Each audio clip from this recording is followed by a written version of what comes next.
చాలామంది పేరెంట్స్ ఒక డౌట్ అడిగారు. ఏంటి ఆ డౌట్ అంటే, మా మా పిల్లలు ఎంత ఎన్ని రకాల గిఫ్ట్స్ తీసుకొచ్చినా, ఏం చేసినా కూడా చదవమనేటప్పటికి అస్సలే చదవట్లేదండి. ఎన్ని స్నాక్స్ ఇస్తా ఉన్నాం, షాపింగ్ తీసుకెళ్తా ఉన్నాం, స్నాక్స్ కొనిస్తా ఉన్నాము, ఈవినింగ్ రాగానే వాళ్ళకి ఇష్టమైన ఫుడ్ చేసి పెడుతున్నాం. అయినా కూడా మా పిల్లలు ఈవినింగ్ రాగానే చదవట్లేదు, ఏదైనా హాలిడే వచ్చిన రోజు చదవట్లేదు, రాయట్లేదు.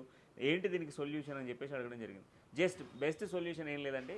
వాళ్ళు ఎప్పుడైతే రాయాలనుకుంటున్నారో, వాళ్ళు ఎప్పుడైతే చదవాలనుకుంటున్నారో, ఆ సందర్భంలో వాళ్ళతో పాటుగా మీరు ఒక 1 అవర్ సేపు ఏదైనా పనులు ఉన్నప్పటికీ పక్కన పెట్టుకొని మీరు కూడా రాసే ప్రయత్నం, చదివే ప్రయత్నం చేయండి. ఆటోమేటిక్‌గా ఏంటి అనంటే పిల్లల్లో ఒక క్యూరియాసిటీ అనేది పెరుగుతా ఉంటది. అంటే పక్క వాళ్ళు ఏదైనా పని చేస్తే అది మనం కూడా చేయాలి అన్నటువంటి ఆలోచన పెరుగుతా ఉంటది. సో దట్ మీరు చేసేటువంటి పనిని వాళ్ళు కూడా అలవాటుగా మార్చుకొని వాళ్ళు కూడా చేయడానికి అవకాశం ఉంటది. కనుక వాళ్ళని చదివిపించాలి అంటే వాళ్ళు చదవట్లేదు అన్నప్పుడు వాళ్ళతో పాటుగా మీరు కూడా చదివే ప్రయత్నం చేయండి.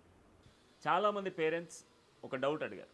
ఏంటి ఆ డౌట్ అంటే, మా మా పిల్లలు ఎంత ఎన్ని రకాల గిఫ్ట్స్ తీసుకొచ్చినా, ఏం చేసినా కూడా చదవమనేటప్పటికి అస్సలే చదవట్లేదండి. ఎన్ని స్నాక్స్ ఇస్తా ఉన్నాం, షాపింగ్ తీసుకెళ్తా ఉన్నాం, స్నాక్స్ కొనిస్తా ఉన్నాము, ఈవినింగ్ రాగానే వాళ్ళకి ఇష్టమైన ఫుడ్ చేసి పెడుతున్నాం. అయినా కూడా మా పిల్లలు ఈవినింగ్ రాగానే చదవట్లేదు, ఏదైనా హాలిడే వచ్చిన రోజు చదవట్లేదు, రాయట్లేదు. ఏంటి దీనికి సొల్యూషన్ అని చెప్పేసి అడగడం జరిగింది. జస్ట్ బెస్ట్ సొల్యూషన్ ఏం లేదండి.